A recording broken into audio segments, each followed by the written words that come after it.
மனுஷர் பூமியில் பெருகிய பின்பு அவர்களுக்கு குமாரத்திகள் பிறந்தார்கள். தேவகுமாரர் மனுஷ குமாரத்திகளை அதிக சௌந்தரியமுள்ளவர்களென்று கண்டு அவர்களுக்குள்ளே தங்களுக்கு பெண்களைத் தெரிந்து கொண்டார்கள். தேவகுமாரர் மனுஷகுமாரத்திகளோடே கூடுகிறதினால் இவர்கள் அவர்களுக்கு பிள்ளைகளை பெற்றபோது இவர்கள் மனுஷராகிய பலவான்களானார்கள். மனுஷனுடைய அக்கிரமம் பூமியிலே பெருகியதும் அவன் இருதயத்தின் நினைவுகள் பொல்லாதது என்று கர்த்தர் கண்டார்.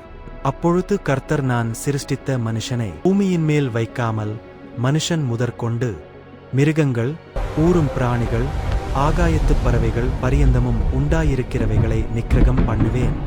நான் அவர்களை உண்டாக்கினது எனக்கு மனஸ்தாபமாயிருக்கிறது என்றார். நோவாவுக்கோ கர்த்தருடைய கண்களில் கிருபை கிடைத்தது. நோவா சேம், காம், யாபேத் என்னும் 3 குமாரரை பெற்றார். தேவன் நோவாவை நோக்கி, மாம்சமான யாவரின் முடிவும் எனக்கு முன்பாக வந்தது. நீ கொப்பேர் மரத்தால் உனக்கு ஒரு பேழையை உண்டாக்கு. அந்த பேழையிலே அறைகளை உண்டு பண்ணி அதை உள்ளும் புறம்புமாக கீழ் பூசு. நீ பண்ண வேண்டிய விதம் என்னவென்றால், பேழையின் நீளம் 300 முழமும் அதன் அகலம் 50 முழமும் அதன் உயரம் 30 முழமுமாய் இருக்க வேண்டும்.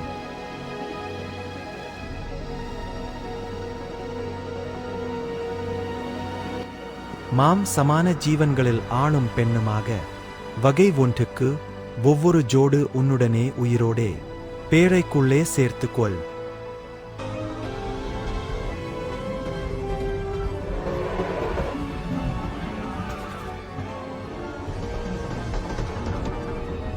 உனக்கும் அவைகளுக்கும் ஆகாரமாக சகலவித போஜன பதார்த்தங்களையும் சேர்த்து உன்னிடத்தில் வைத்துக்கொள் என்றார்.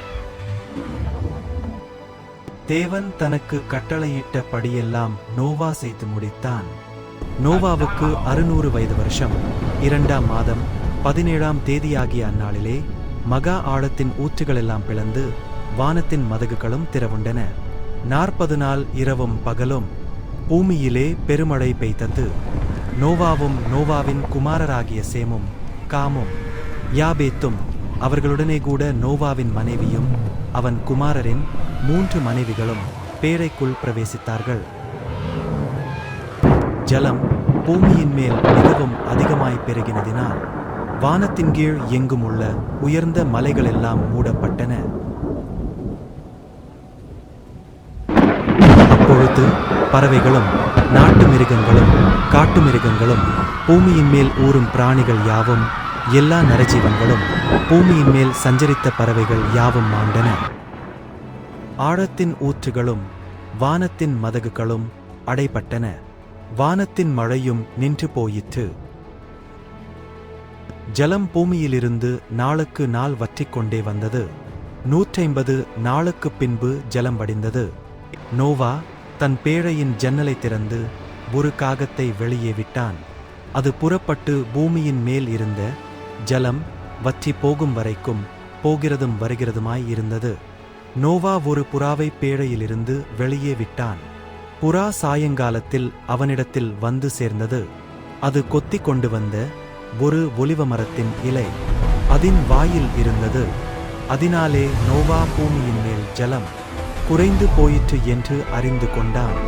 அவனுக்கு 601 வயதாகும் வருஷத்தில் 1 மாதம் 1 தேதியிலே பூமியின் மேல் இருந்த ஜலம் வற்றி போயிற்று. தேவன் நோவாவை நோக்கி, நீயும் உன்னுடனே கூட உன் மனைவியும் குமாரரும் குமாரரின் மனைவிகளும் பேழையை விட்டு புறப்படுங்கள் என்றார். பூமியின் மேல் நடமாடுகிற சகல மிருகங்களும் ஊறுகிற சகல பிராணிகளும் சகல பறவைகளும் ஜாதி ஜாதியாய் பேழையிலிருந்து புறப்பட்டு வந்தன. 7ஆம் மாதம் 17ஆம் தேதியிலே பேழை அரராத் என்னும் மலைகளின் மேல் தங்கிற்று.